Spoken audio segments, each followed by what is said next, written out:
Nah, berdasarkan apa namanya penelitiannya Burel dan Morgan gitu ya, secara historis di Barat gitu ya, ada perkembangan paradigma di sini. Pertama adalah paradigma positivis gitu ya, di mana sains adalah gambaran realitas.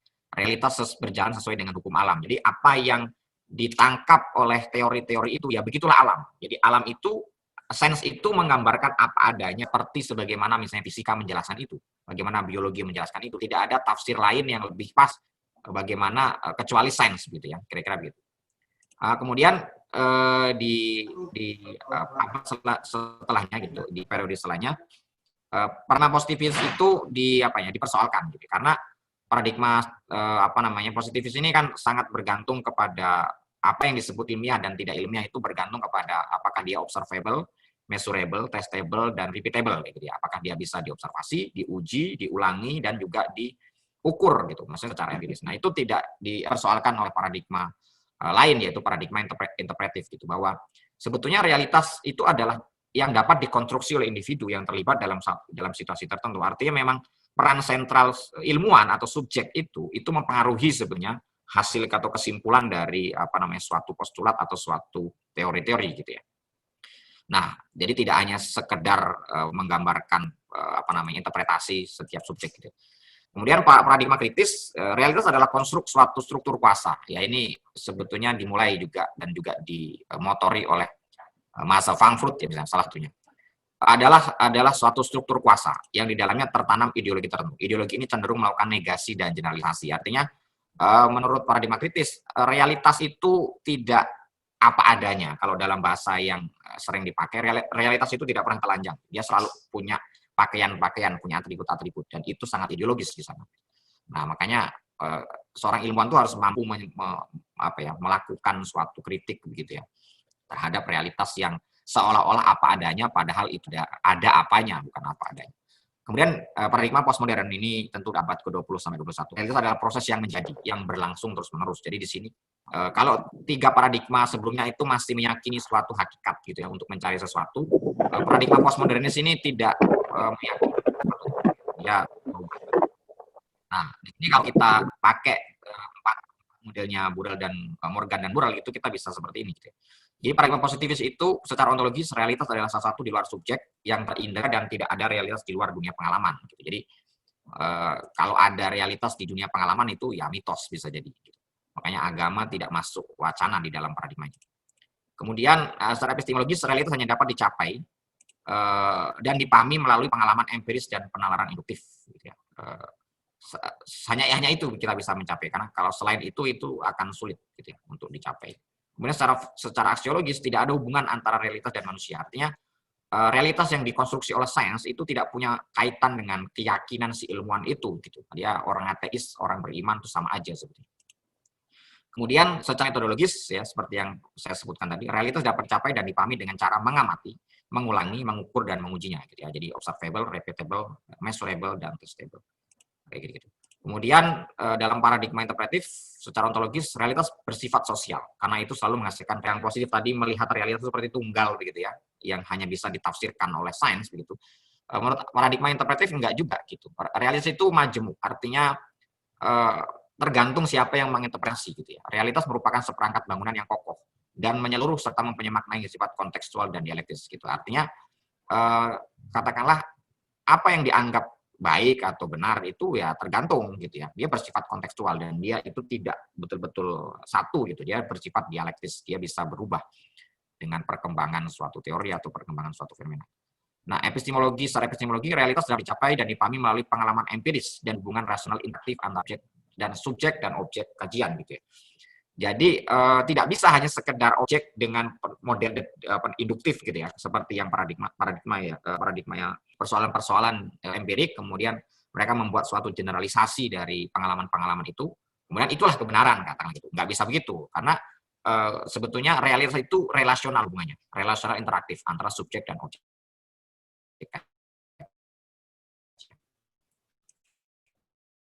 Kemudian antara dan dia sangat berkaitan dengan keyakinan atau worldview lah katakanlah gitu seorang ilmuwan itu.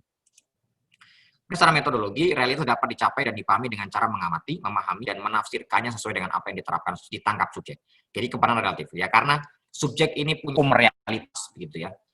Maka interpretasi subjek itu menjadi dominan. Jadi apa yang diinterpretasikan oleh subjek itu ya itulah ya akan keluar ya menjadi suatu hukum, menjadi suatu teori gitu. Maka dalam konteks kebenaran ya kebenaran itu bergantung siapa yang menginterpretasikannya gitu, tidak bisa dipukul rata.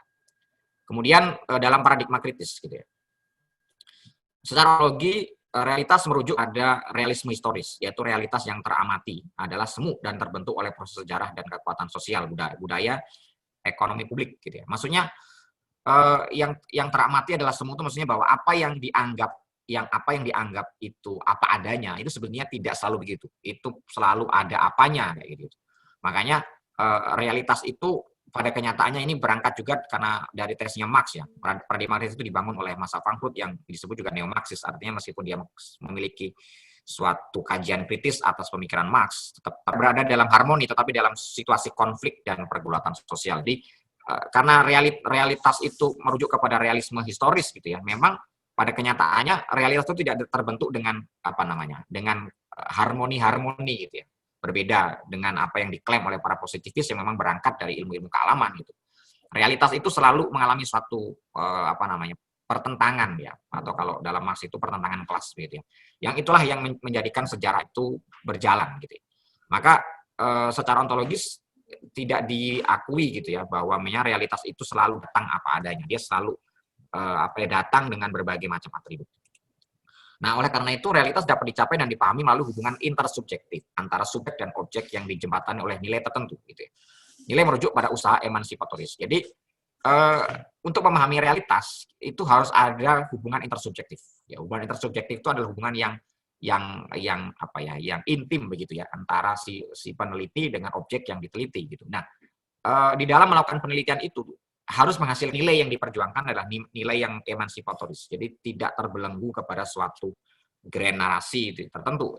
Karena itu nanti akan bersifat ideologis gitu. Usaha penelitian di dalam melakukan suatu kajian itu harus berusaha menyingkap dan membebaskan gitu ya. Realitas yang awalnya itu terhegemoni oleh suatu ideologi tertentu. Nah, gitu ya. Maka kemudian itu membebaskan dari ideologi-ideologi itu. Nah, secara aksiologi juga sama, ada nilai gitu karena di sini juga ada dijembatani oleh nilai tertentu. Maka secara aksiologis ada hubungan gitu erat antara realitas dan manusia. Kemudian secara metodologi, realitas dapat dicapai dan dipahami dengan cara mengamati, memahami, dan menafsirkan realitas melalui dialog kritis emansipatoris. Jadi metodologinya adalah realitas itu hanya dapat dipahami kalau berhenti, kritik berhenti, maka sudah ibaratnya keluar dari hakikat ilmu itu sendiri, karena ilmu atau sains lah katakanlah gitu, itu harus menyingkap. Kalau tidak ada kritik gitu ya, maka tidak ada usaha pembebasan gitu, karena dia sudah menjadi seperti agama, atau kalau ibaratnya kalau ada seorang ilmuwan yang tidak bisa terbantah lagi, dia sudah menjadi nabi gitu ya, dia tidak cocok. Nah, dan ilmu itu tidak akan berkembang tanpa kritik gitu. Maka realitas selalu harus hanya bisa dipahami dengan cara itu. Kemudian kalau paradigma postmodernis tadi, realitas adalah subjektif, beragam dan cair ya, dan kata kuncinya adalah otherness ya, kelianan gitu ya, atau yang lain itu menjadi penting ya. Maksudnya realitas dalam subjektif adalah ya realitas itu sebetulnya tergantung daripada subjek itu menangkap bagaimana realitas itu. Maka realitas itu tidak pernah bisa digambarkan hanya dengan satu teori gitu ya. Misalnya teori psikologi, manusia itu adalah ini. Menurut psikoanalisis ini, itu tidak diakui dalam paradigma postmodernis, karena faktanya pengalaman ketubuhan orang, pengalaman mereka tentang persoalan-persoalan kebertubuhan itu berbeda-beda di setiap tempat, di setiap waktu. Maka realitas tidak mungkin bisa direduksi hanya menjadi dari satu teori atau dari suatu cara pandang gitu ya. Realitas itu selalu beragam, dia cair. Cair itu artinya apa yang dirumuskan sekarang bisa jadi itu berubah gitu ya. Nah, itu dalam paradigma modernis. Nah, secara epistemologis, realitas dapat dicapai dan dipahami melalui hubungan intersubjektif antara subjek dan objek yang ditafsirkan secara otoritatif oleh subjek. Nah, di sini subjek itu menjadi sangat dominan, sebagaimana interpretif. Tetapi kalau di interpretif, realitas itu masih dipandang katakanlah tunggal begitu, artinya bisa dicapai hakikatnya. Tapi kalau dalam postmodernis, realitas itu sangat subjektif. Jadi memang beragam, tidak bisa ketunggalan itu. Makanya dalam postmodernisme kan grand narasi itu ditolak ya, grand naratif atau logi besar ditolak. Artinya kalau dulu di era modern yang atau gini, logos atau logi yang berhak menafsirkan tubuh itu hanyalah biologi dan fisiologi. Itu logi-logi besarnya ya, grand narasinya. Hari ini gitu ya, akupuntur dan yoga itu juga punya hak untuk menafsirkan tubuh gitu ya.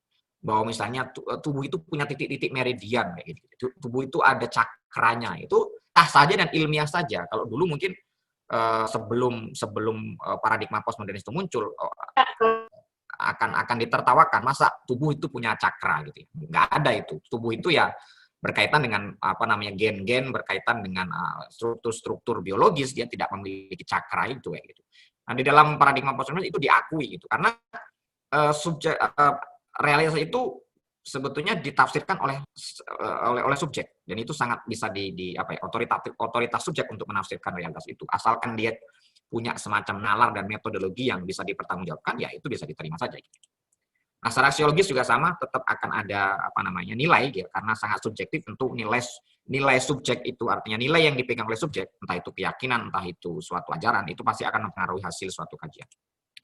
Nah, secara metodologi, realitas sudah dicapai dan dipahami dengan cara mengamati, memahami, dan menafsirkan realitas melalui dialog intersubjektif. Gitu. Jadi, karena realitas itu beragam, gitu ya, untuk memahami realitas tidak bisa kita tafsirkan sendiri. Karena ontologis itu kan ada, yang lain itu menjadi penting, gitu ya. Kelianan, gitu. Jadi, dialog intersubjektif. Atau kalau sekarang ya, dalam paradigma yang paling baru, ya kan, kita mengenal ini ya, cognitive science. Ya. Cognitive science itu kan kumpulan dari berbagai cabang ilmu. Ada psikologi di sana, ada informatika ya, komputerisasi, ada biologi, saya kira ada sekitar 8 atau 6 cabang di ilmu yang bergabung menjadi satu, terus muncul istilahnya neuroscience misalnya gitu. Nah, dalam paradigma postmodernis itu dimungkinkan ada dan memang seharusnya ada gitu. Kalau sekarang ada banyak istilah linguistik forensik gitu ya, sosiolinguistik misalnya. Misalnya kami di Pasca Sarjana diajar oleh Profesor Mujara Harjo, itu seorang pakar sosiolinguistik, salah satu kajiannya adalah linguistik forensik kayak gitu ya, bahwa kata-kata itu juga bisa atau ucapan atau apa itu bisa dijadikan kajian atau dijadikan bahan untuk menilai hukum itu seperti apa kayak gitu. Nah, itu ada perkembangan jadi sosiologi dan linguistik menjadi sosiolinguistik. Nah, itu dimungkinkan. Jadi paradigma postmodernis itu paradigma postmodernis sangat abad 21 banget atau abad 20 sampai abad 21. Nah, jadi di sana terlihat ya bagaimana perubahan pergeseran cara paradigma dari mulai positif, interpretatif, dan kemudian kritis dan juga postmodernis itu berlaku gitu ya di barat, karena tadi asas ontologisnya itu tidak berdasarkan kepada suatu kajian metafisis gitu. Dia hanya berakar pada fenomena. Jadi kalau tadi bagaimana fenomena itu diinterpretasikan. Jadi kalau tadi positivis mengatakan fenomena itu bisa ditafsirkan dengan pasti dengan cara 4 tadi, observable, measurable, testable, dan repeatable ya gitu ya. Kemudian dalam paradigma interpretatif kemudian tidak begitu fenomena. Jadi titiknya itu ada pada fenomena. Tentu istilah-istilah tadi itu bisa berbeda ya di berbagai tempat. Saya memakai yang moral dan Morgan ya untuk menjelaskan itu, dan saya kira cukup bisa bisa menjelaskan bagaimana perkembangan itu berjalan. Nah, sekarang bagaimana di dalam Islam kalau begitu paradigmanya? Pertama, karena paradigma di dalam sains Islam itu asasnya adalah worldview, maka dia turunannya. Kita perlu tahu sebetulnya dalam worldview itu apa aja sih gitu ya. Nah, pertama, worldview dalam Islam itu atau istilahnya worldview tidak nampak gitu ya.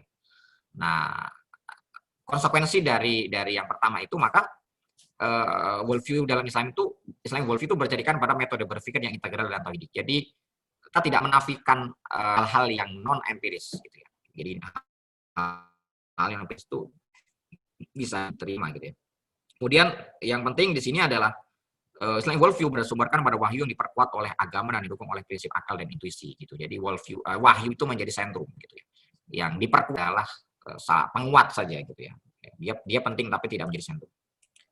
Kemudian keempat, elemen besar worldview terdiri konsep-konsep yang banyak, konsep Tuhan, konsep wahyu gitu. Tetapi semua konsep itu sentrumnya adalah konsep Tuhan gitu ya. Nah, maka dari saya worldview itu paradigmanya itu ada 4 sama, tapi ada satu lagi penambahan ya. Kalau dalam buku tulisnya Ustaz Hamid itu ada dimensi kosmologis, karena bagaimana cara pandang seorang muslim terhadap realitas alam semesta itu juga akan menentukan suatu teori begitu ya, menghasilkan suatu bentuk teori atau suatu wacana. Nah, secara ontologis dalam Islam sesuatu yang disebut nyata atau real itu didasari atas visi metafisis tentang wujud dan realitas tertinggi di mana visi tersebut diambil langsung dari wahyu, bukan spekulasi rasional filosofis. Jadi karena itu dari wahyu, maka realitas itu tetap dan itu sudah fix ya, tidak pernah berubah atau tafsiran-tafsirannya itu berubah-ubah. Bahwa ada tafsiran-tafsiran yang soalan yang usul gitu, yang prinsipil. Wujud dan realitas yang tertinggi merujuk kepada Tuhan yang merupakan elemen sentral dalam Islamic worldview. Menurut Al-Atas, secara ontologis Islam tidak sekedar mengakui eksistensi realitas material yang terindra, melainkan mengakui adanya berbagai tingkatan eksistensi. Kemudian secara epistemologi, sisi epistemologi hubungan peneliti dan objek bersifat interaktif dan intersubjektif. Ini karena dalam paradigma ilmu Islam, sumber ilmu tidak hanya realitas yang empiris atau berasal dari persepsi indrawi, tapi juga wahyu, akal, dan intuisi. Kemudian selain bersifat interaktif dan intersubjektif, dalam epistemologi Islam, sisi intuisi dalam perolehan ilmu melalui proses iluminatif menjadi penekanan. Nah, ini karena hakikat perolehan ilmu dan pencapaian kebenaran mutlak adalah penyatuan antara subjek dan objek ilmu. Maksudnya adalah, ini tentang pengalaman Zauk ya dalam tradisi Sufi itu, bahwa realitas yang hakiki itu hanya bisa dicapai dengan, dan indera itu penting, iya, tetapi itu hanya satu parsial, karena hierarki di dalam wujud Islam itu kan yang paling tinggi adalah misalnya hal-hal yang metafisik gitu. Dan itulah kebenaran yang hakiki sebetulnya, atau realitas yang hakiki. Dan itu tidak mungkin dicapai dengan persoalan dengan instrumen yang rasional dan empiris gitu ya. Jadi kebenaran itu bukan sesuatu yang dicari, tetapi yang diberikan gitu ya. Atau yang ibaratnya kebenaran itu hadir gitu ya. Dia tidak sesuatu yang dicari ya, secara konseptif gitu. Kemudian secara aksiologis ya, karena hubungan peneliti dan atau objek penelitian itu tidak terpisah, maka nilai-nilai yang dianut oleh seorang ilmuwan muslim akan mempengaruhi produk ilmu. Artinya ilmu tidak pernah bebas nilai, tetapi syarat nilai. Struktur, proses, dan fungsi realitas fenomenal. Jadi, dimensi kosmologis itu perlu ada dalam paradigma Islam karena ada selalu keterkaitan antara realitas fenomenal itu dengan realitas yang non-fenomenal. Artinya realitas empiris itu selalu terhubung dengan realitas non-empiris. Makanya, paradigma Islam itu memiliki suatu dimensi kosmologis yang khas. Gitu. Dalam konteks ini, dalam prinsip ini, alam dilihat sebagai ciptaan yang sejak kesusunan dan sistem kata dalam wahyu, maka benda-benda pada dunia empiris harus diperlakukan sebagai kata-kata, sebagai ayat dan simbol yang terdapat dalam jaringan konsep-konsep yang seluruhnya menggambarkan suatu kesatuan organis, gitu ya, yang tercermin juga di dalam Al-Quran itu sendiri. Gitu. Akan gitu antara persoalan fenomena itu dengan persoalan yang katakanlah yang non-fenomena. Nah, makanya karena realitas itu terhubung dan kemudian secara metafisik, secara realitas juga kita mengakui realitas yang tidak nampak, maka dalam paradigma ilmu Islam tidak ada negasi antara suatu metodologi dengan metodologi lain. Namun semuanya diakomodir dan terintegrasi. Ini karena dalam tradisi ilmu Islam, objek ilmu tidak terbatas hanya pada dunia indrawi semata, tetapi juga yang non-indrawi. Oleh karena itu, metode ilmiah harus dikembangkan pada metode-metode yang bisa digunakan untuk mengamati dan membuat metode ilmiah lainnya ya di dalam mempelajari entitas untuk menangkap objek-objek non-fisik seperti jiwa, Tuhan, dan malaikat serta konsep-konsep universal yang pada dirinya bersifat immaterial. Digunakanlah metode demonstratif atau metode rasional. Nah, kemudian untuk memahami objek-objek non-fisik yang tidak dapat dijangkau oleh akal, manusia menambahkan metode yaitu metode irfani atau intuisi ya. Yaitu metode pengalaman langsung tanpa melalui perantara indrawi ataupun akal. Jadi, karena realitas itu bertingkat-tingkat, cara untuk menangkap realitas itu tentu berbeda-beda, metodologinya juga beda. Jadi, secara metodologis itu berarti ada 4 ya, ada metodologi tajribi atau eksperimental, ada metodologi rasional atau metodologi burhan, begitu, ada metodologi bayan itu untuk memahami teks wahyu, dan ada metodologi irfan. Atau yang paling bagus atau bayan lah yang tidak bisa, ini suatu hubungan yang integral antara satu sama lain gitu. Karena metodologi irfan yang tidak berakar kepada metodologi rasional itu juga sebenarnya tidak seharusnya, tidak bisa kita menilai misalnya seorang sufi itu hanya sekedar dia punya karomah atau apa, karena kalau seperti itu apa bedanya dengan dukun. Makanya asas rasional itu juga diterapkan misalnya dalam karya-karya Surawardi gitu. Meskipun dia adalah sufi, tetapi bagaimana dia menjelaskan pengalaman spiritualnya itu berdasarkan suatu kaidah-kaidah rasional atau burhan di dalam buku Al-Isyraq misalnya gitu. Dan pengalaman intuitif itu juga harus intuitif yang menyalahi nas gitu ya, menyalahi wahyu itu tidak diakui gitu ya.